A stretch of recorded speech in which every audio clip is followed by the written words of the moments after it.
Assalamualaikum warahmatullahi wabarakatuh.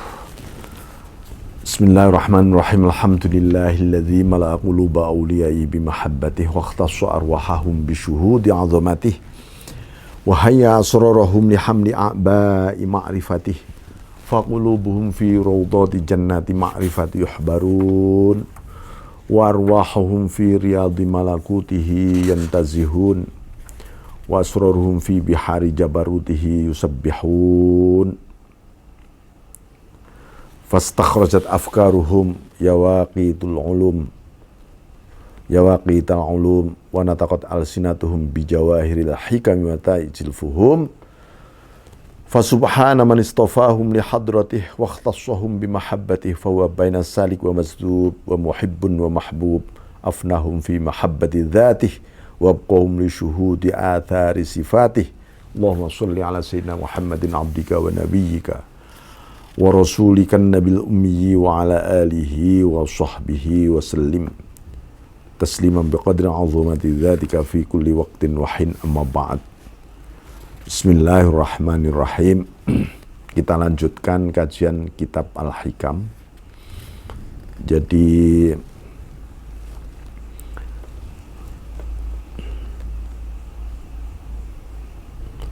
apa sih sebenarnya yang dicari oleh manusia di dunia ini?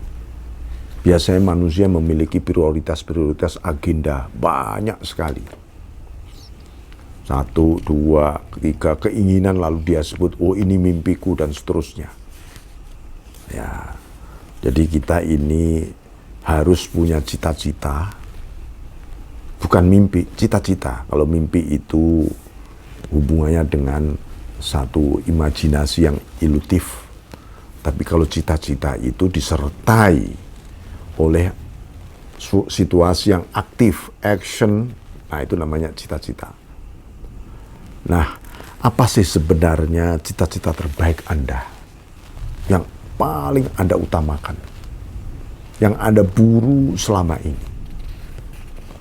Nah, kalau kita misalnya tidak mengerti, maka mari kita telaah hikmah berikut ini. Bismillahirrahmanirrahim. Khairu ma tatlubuhu minhu ma huwa talibuhu minka. Sebaik-baik yang Anda cari, Anda buru, Anda perjuangkan selama ini, ya, dan Anda inginkan selama ini dari Allah, yang terbaik itu sebenarnya apa? Adalah ma huwa talibuhu minka, adalah segala sesuatu yang Anda memenuhi tuntutan dari Dia, dari Allah. Jadi cita-cita kita terbaik adalah memenuhi segala tuntutan Allah kepada kita. Itu adalah cita-cita terbaik. Itu adalah tuntutan terbaik. Sesuatu yang kita buru, yang kita harus prioritaskan. Selebihnya itu nomor 17, kata orang bilang. Nah, ini apa saja sih yang diperintah, dituntut oleh Allah? Satu, ya, kita ini dituntut untuk istiqomah, antara lain di dalam beribadah. Istiqomah ini dituntut oleh Allah. Wa allaw istaqamu 'alat tariqah la asqainahum ma'an ghadaqa. Hendaknya beristiqomah. Nah, itu seluruh al-awamir itu adalah tuntutan Allah. Nah, termasuk misalnya mengapa Allah itu menuntut kita sholat ini contohnya. Itu menunjukkan sholat itu adalah satu ubudiyah yang paling urgent, paling fundamental. Dan kenapa sampai diwajibkan, sampai diperintah begitu? Ini karena saking spesialnya ibadah ini.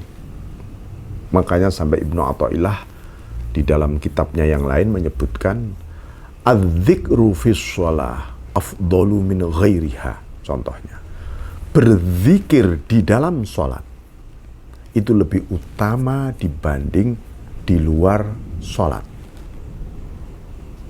Jadi kira-kira ketika Anda mau sholat, ya Allah, ini adalah forum zikirku kepadamu Allah.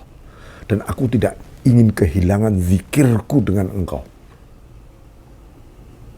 Jadi kalau sholat harus full zikrullah. Dan itu lebih agung dibanding surga.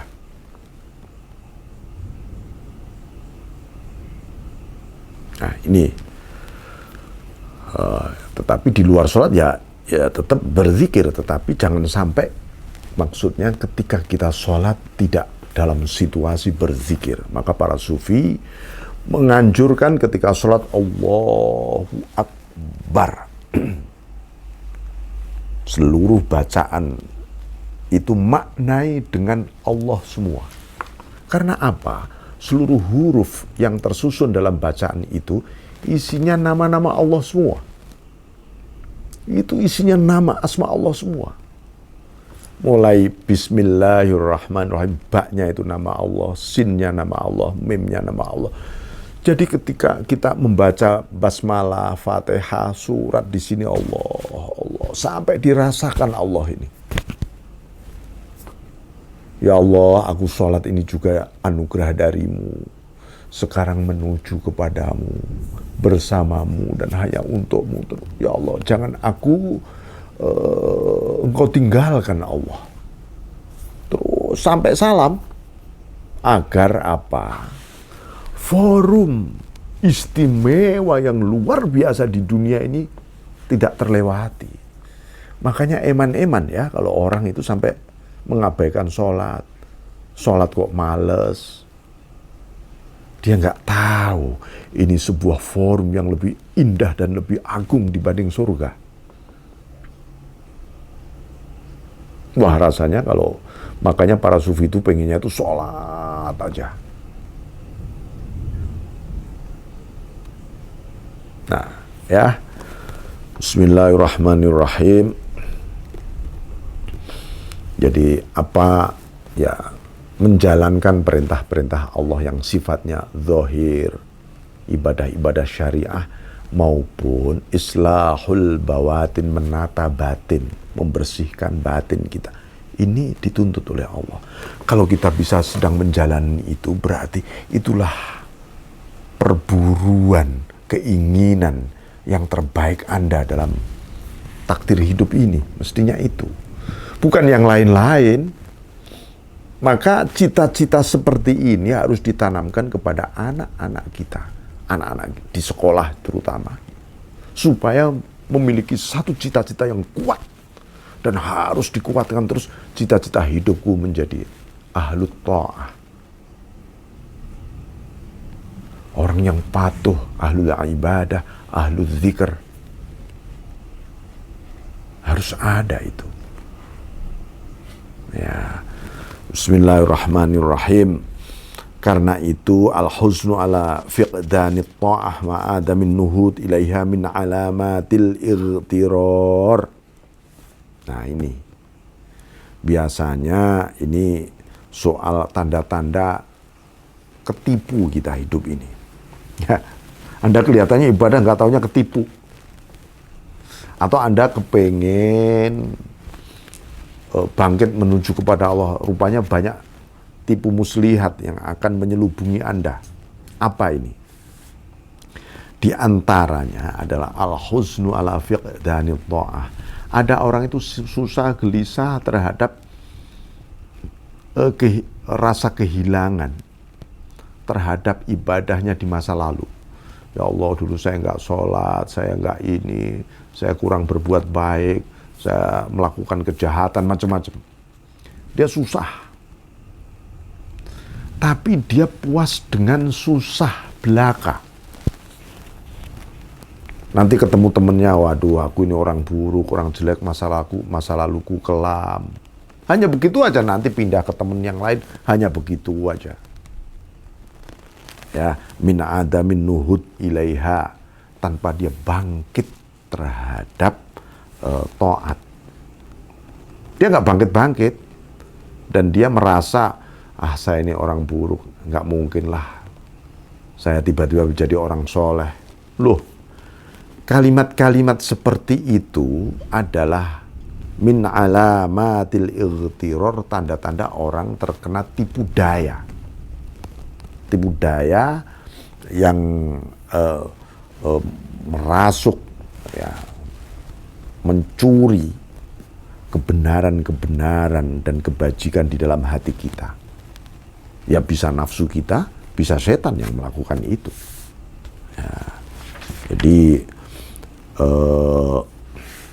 maka jangan bangga dengan susah terhadap suasana yang hitam di masa lalu, kelam di masa lalu. Susah, nyeselnya ekstrim banget, nangis setiap hari, tapi dia nggak bangkit, tidak bangkit menuju ta'ah, menuju kepada Allah hatinya. Itu terkena tipu daya itu. Ya, jangan bangga dengan tangisan seperti itu. Jadi itu namanya huznul kadzibin. Dustanya orang-orang susah, susahnya kelompok orang-orang yang susahnya hanya dusta saja, ya, dusta saja. Kalau husnul shadiqin, yang orang benar-benar susah dalam arti yang sesungguhnya, ya dia susah, iya ya.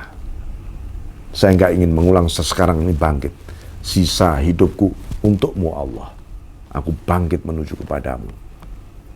Nah itu. Jadi oleh karena itu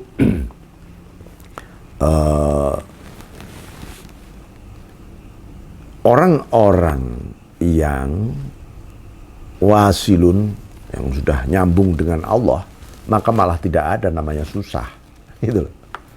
Ala inna awliya Allah la khawfun alaihim walahum yahzanun. Ingatlah bahwa para wali-wali Allah, para kekasih-kekasih Allah, la khawfun, takut saja tidak. Dia tidak pernah takut dengan neraka. Dia tidak pernah takut, khawatir nanti ibadahku gimana. Enggak ada itu takut. Susah juga sudah hilang dari dirinya. Takut itu terhadap sebuah ancaman di masa depan, susah itu terhadap kehilangan di masa lalu. Biasanya begitu. Ya. Itu sudah nggak ada. Kenapa? Karena dia athiqah billah, percaya betul kepada Allah, yakin kepada Allah. Nah itu. Bismillahirrahmanirrahim. Nah ini di Quran kan disebutkan demikian.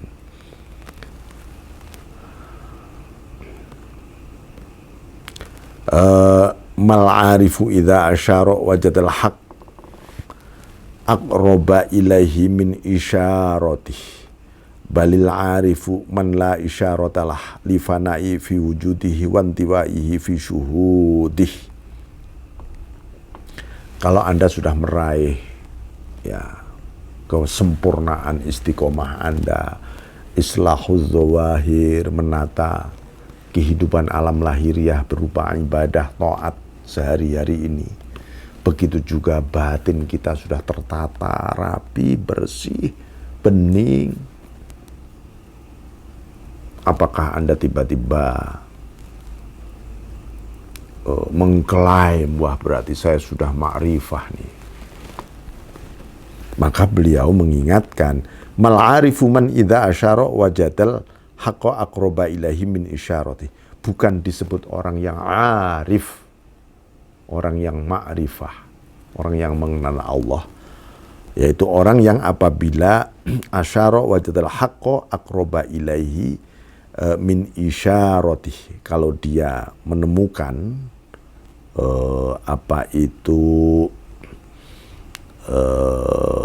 jadi isyarah, ketika dia isyarah itu semacam petunjuk atau rumus, ya,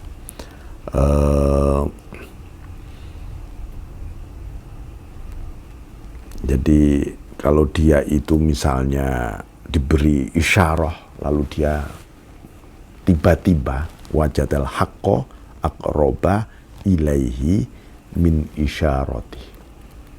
Dia merasa tiba-tiba merasa sangat dekat dengan Tuhan, ini berarti saya. Yang karena muncul dari isyarat tadi. Bukan itu. Ya.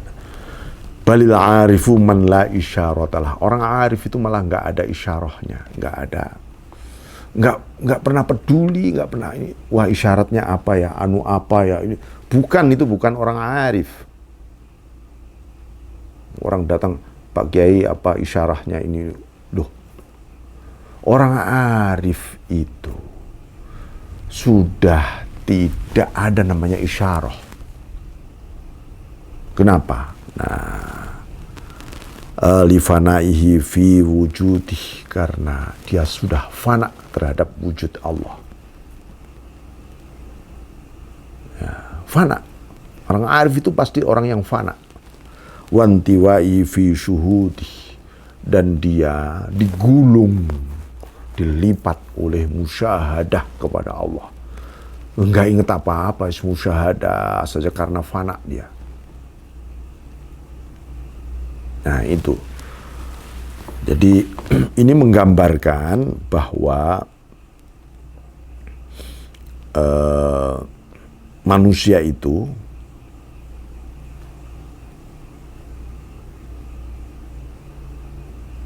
ketika menemukan pemahaman, ya, ibarah atau isyarah, kadang-kadang hanya melihat dari lahiriahnya. Contoh nih ya, ini kebanyakan orang. Anda berdoa terus setiap malam.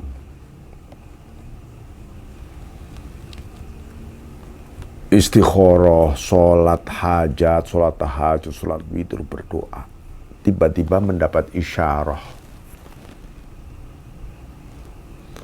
Oh, apa yang Anda inginkan itu akan terwujud besok pagi. Benar-benar isyarah dari Allah.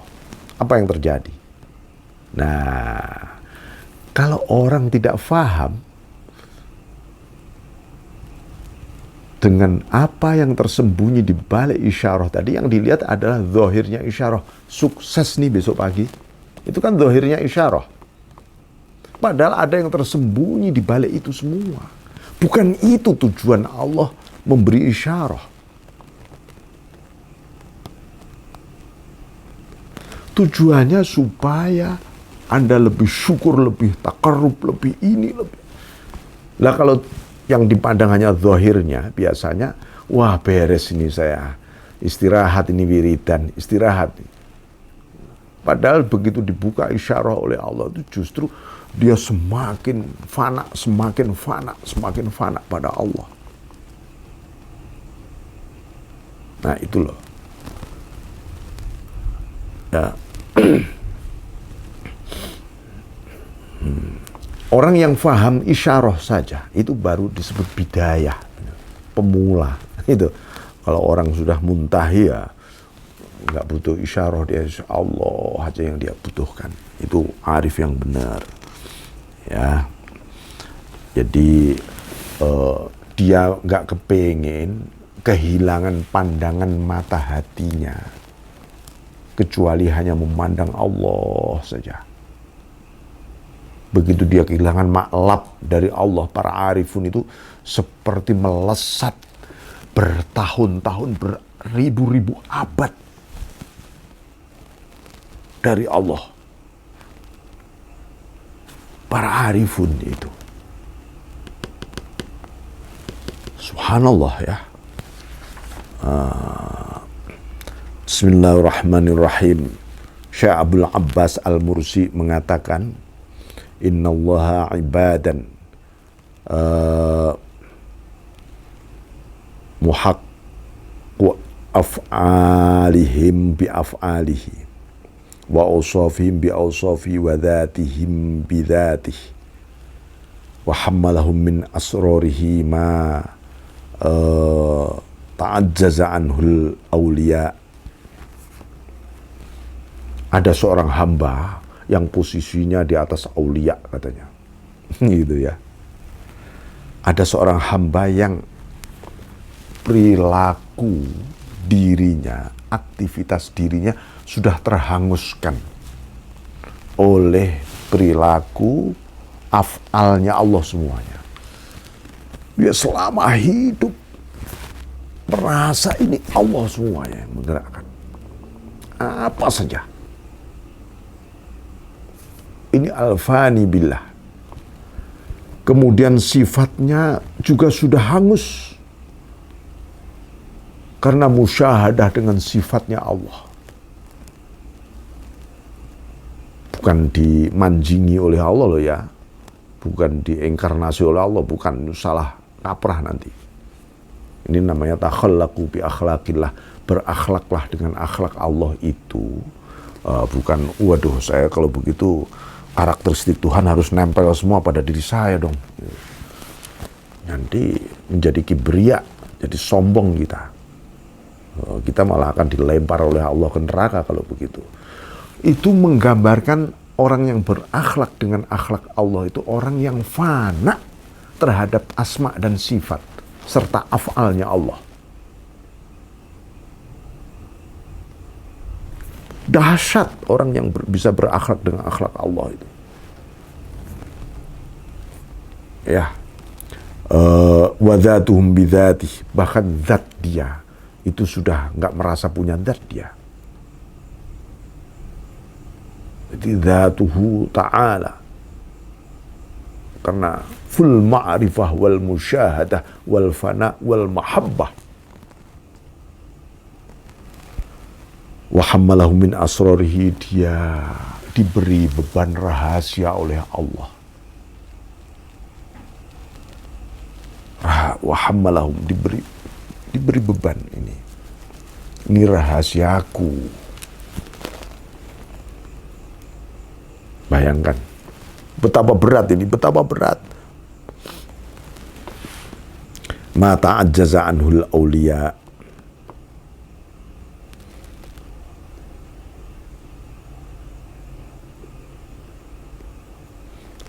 Ma ta'ajjaza anhu, sepanjang ini para aulia sendiri merasa lemah di sini.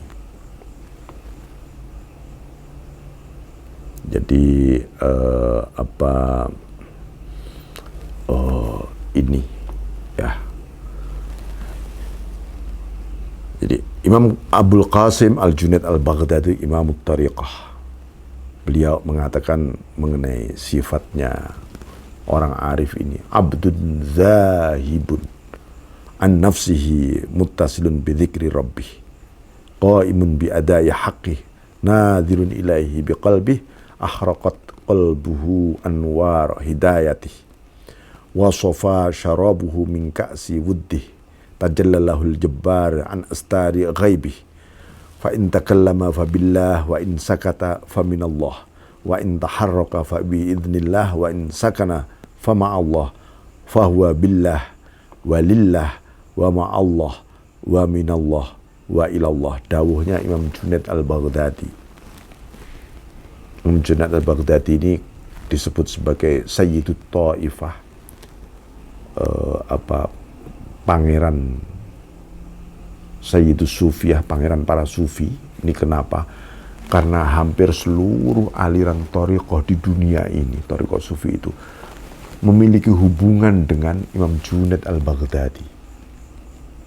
Selain pandangan-pandangan beliau yang sangat-sangat fundamental, hakikiyah luar biasa, dan sangat berpengaruh terhadap seluruh gerakan dunia sufi, maka beliau disebut Sayyidut Ta'ifah atau Imamut Tariqah, imam seluruh tariqah.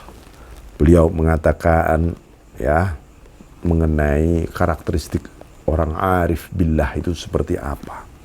Abdun zahibun an nafsih, seorang hamba yang pergi dari dirinya, yang lepas dari dirinya. Ya, muttasilun bi dzikri rabbih, ittisal, muttasil, wusul dengan mengingat Allah sampai dirinya sudah nggak ingat. Nah, ini gimana nih nanti kalau begitu? Nah, berlanjut ini. qaimun biadai haqqih, dia terus-menerus tegak menjalankan kewajiban dari Allah yang merupakan hak dia, milik dia. Jadi seluruh kewajiban dari Allah itu milikku, kata para arifun. Aku nggak ingin lepas dari milik ini. Hakku. Nadhirun ilaihi biqalbih, dia terus-menerus memandang kepada Allah dengan hatinya. Matanya dia tetap memandang dunia, memandang apa saja. Hatinya terus-menerus memandang Allah. Lah bagaimana ya hati memandang Allah di balik mata kepala kita memandang dunia? Ulinduru madza fis samawati wa ma fil ard. Pandanglah apa yang ada di balik langit dan di balik bumi. Para arifun tidak pernah hatinya memandang yang tampak ini. Dia selalu memandang yang tersembunyi di balik. Ada apa? Af'alnya Allah, asma'nya Allah, sifatnya Allah. Hidup memantulkan cahaya di hatinya. Dan dia nggak pengen kehilangan itu. Sejenak pun. Akhraqat qalbuhu anwaru hidayatih. Ahraqat qalbahu anwaru hidayati. Hatinya dibakar oleh cahaya petunjuk ilahiyah.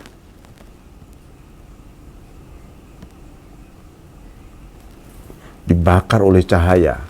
Kalau dibakar oleh api itu menyakitkan, siksaan, tapi kalau dibakar oleh cahaya itu indah dan membahagiakan. Wasofa syarabu min ka'si wuddih, dan minumannya begitu jernih, bening, min ka'si wuddih, dari gelas-gelas piala cinta, dari gelas-gelas cintanya kepada Allah. Itu rasa cinta yang indah itu seperti minuman yang indah dan jernih bagi para arifun. Tajalla lahul jabbar an astari ghaibih. Jadi tersingkaplah tampilan ilahiyah di balik tirai, ya, di balik tirai gaibnya alam tirai tadi. Ya.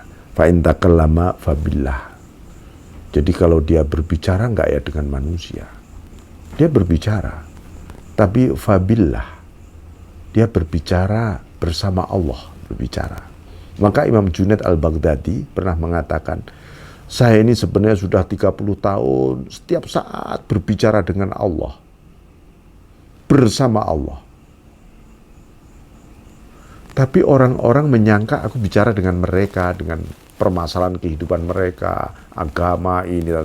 Padahal Imam Junaid tidak merasa berbicara dengan mereka. Dia sedang berdialog dengan Allah. Ini namanya berbicara bersama Allah.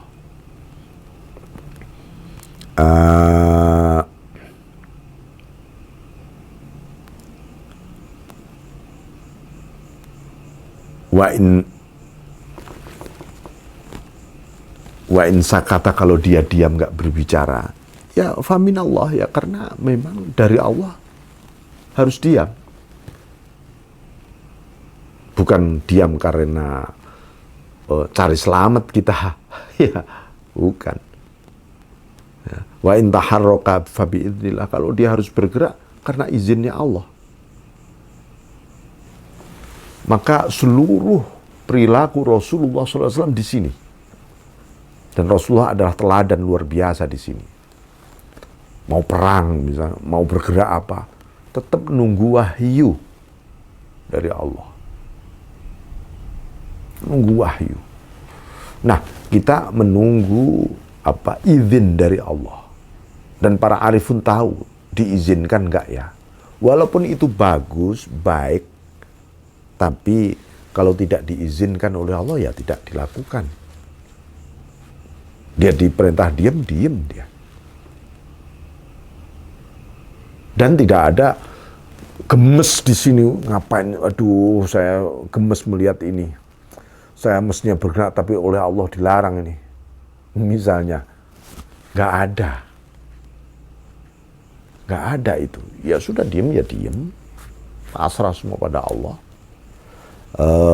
Wa insakana fama Allah, kalau dia sedang terdiam, artinya terdiam dalam arti tidak bergerak sama sekali, itu juga fama Allah.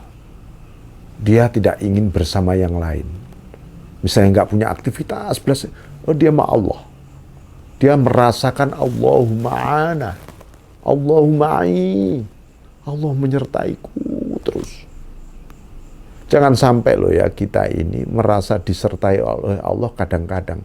Wah, kadang-kadang kalau aku sedang berbuat baik nih, Allah lagi nyertai kita ini. Allah menyertai kita selama-lamanya, dan itu benar-benar tertancap di hati para arifun. Kemudian fahuwa billah walillah, dia bersama Allah. Bersama Allah. Dulu pernah saya di edisi mengenai bersama Allah itu, bisa Anda buka lagi di video itu ya, di Sufi News. Bagaimana minallah ilallah billah lillah itu, yang bersama Allah itu kayak apa, walillah begitu juga lillah, wa ma'allah, jadi billah lillah ma'allah wa minallah wa ilallah. Dia merasakan semua ini darimu ya Allah, dan semua kembali menuju kepadamu. Enggak ada yang tidak menuju kepadamu. Ini terbuka dalam kesadaran para arifun. Ya, ini ya. Jadi sifatul arif al-hakiki ar-rasih al-mutamakin qad kalla lisanuh anit ta'bir. Jadi kalau kita ingin mendeskripsikan karakteristik para arifun itu, wacana apa saja itu rasanya lelah, letih, nggak mampu kita. Aduh, para arifun karena terus lantiha, nggak ada habis-habisnya. Ya. Jadi Bismillahirrahmanirrahim.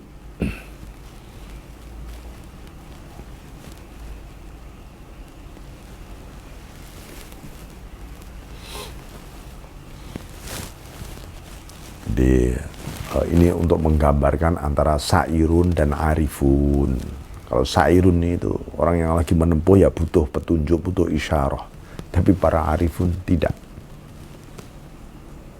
Ya. Jadi merdeka, sangat-sangat merdeka. Dan dia tidak pernah la yakhafu laumata laim. Dia tidak pernah takut, khawatir oleh cacian orang yang mencaci, pujian orang yang memuji. Enggak, sama sekali enggak membekas. Jadi kalau toh pun ibarat membekas itu seperti jarum dicelupkan di lautan, lep. Ya ada, lep hilang tiba-tiba. Ya kayak begitu sudah.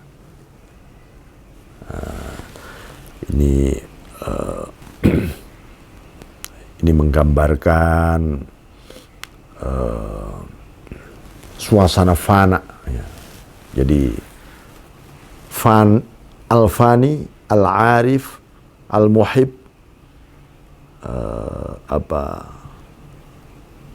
ini adalah karakter orang-orang arif. Dia fana, dia juga ma'rifah, dia juga pecinta muhib. Dia terus-menerus bermusyahadah terus pada Allah. Nah itu, kita ini aja. Gitu. Makanya jangan suka ngaku ma'rifat nanti ya. Nggak taunya karakteristik itu nggak ada. Karakteristik seperti lautan yang begitu dalam itu tadi. Saya kira demikian. Saudara sekalian, wallahu muwaffiq ila aqwamit thariq wal afu minkum. Wassalamualaikum warahmatullahi wabarakatuh.